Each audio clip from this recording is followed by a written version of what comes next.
cover, but never actually worked along such a devastated people group. We arrived here in Malabo about midday after flying over the city, and we were absolutely stunned with the destruction.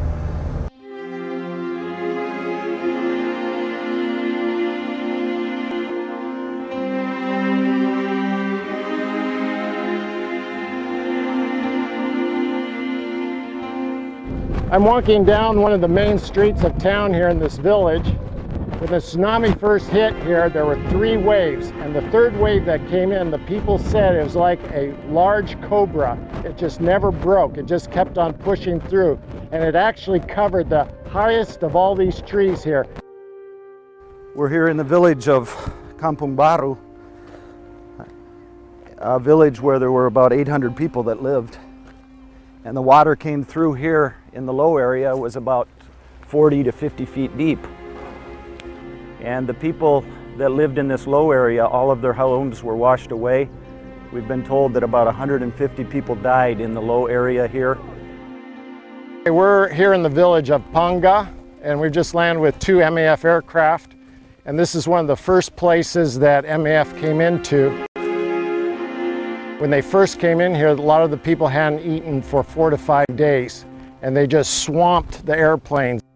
Just the village, just right here, they lost about 700 people on the day of the tsunami. We're only working on about 150 kilometre stretch of the coastline of the west of Sumatra, and there's just devastation everywhere we go.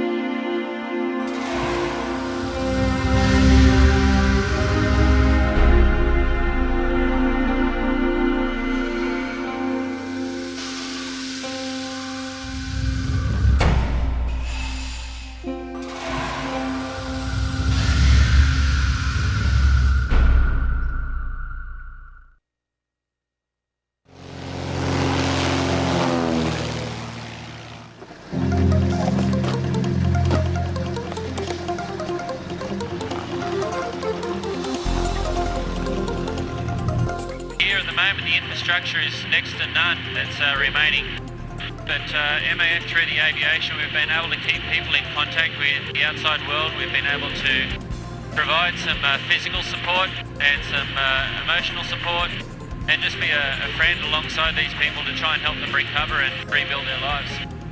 This area has literally been closed to outsiders or Westerners.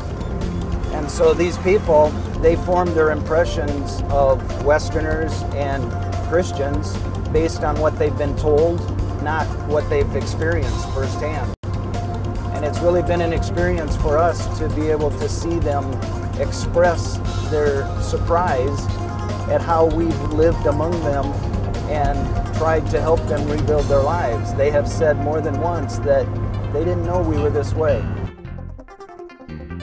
It's not always easy to put a team together when you're working under these conditions or bringing in people from all different areas of the world. And now we've been cooperating between MAF Europe and MAF US and Australia. And it's just been fantastic to see how this team has been functioning together, supporting each other, and just lending a hand when it's necessary. I'd like to welcome you to the Internet Cafe. We have an administrator computer here that we are keeping documents on for the United Nations Office for the Coordination of Humanitarian Affairs. Things like maps, meeting notes, briefings, security advisories, all those sort of things are stored on this computer, and then people can access those files from any of the computers that are connected to our network. Probably about 100 people have used it, and we have regular users that come in. One of the most interesting things, a lot of people like to make phone calls, and we have a phone over here that's called an IP phone. When you pick up this dial tone, here, you're calling from the United States. You actually are getting a dial tone in North Carolina.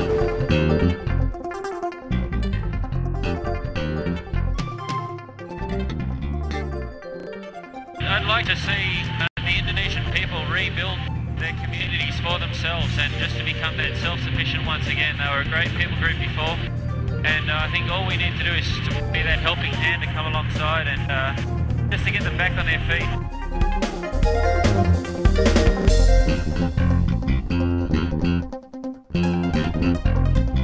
And this is one of the 4 places where we've been serving with the 206 and the air van.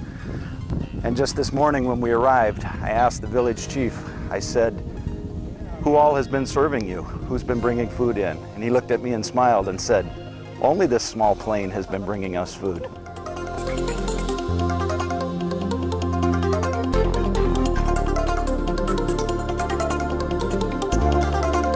We're in one of the storage sheds where they're storing all the stuff, and this is what's left here, just this rice. And they were telling me yesterday they have about 6 days of rice left in this village area. We need to get a lot more in here.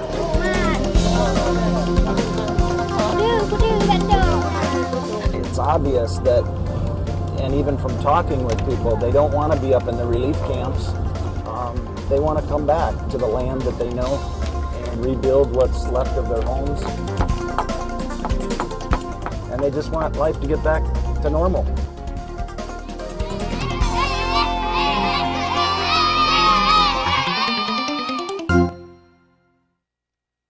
How many passengers did you say? Just one. Okay, yeah, I could do that. 6:30. Yeah, check in at 6:30. You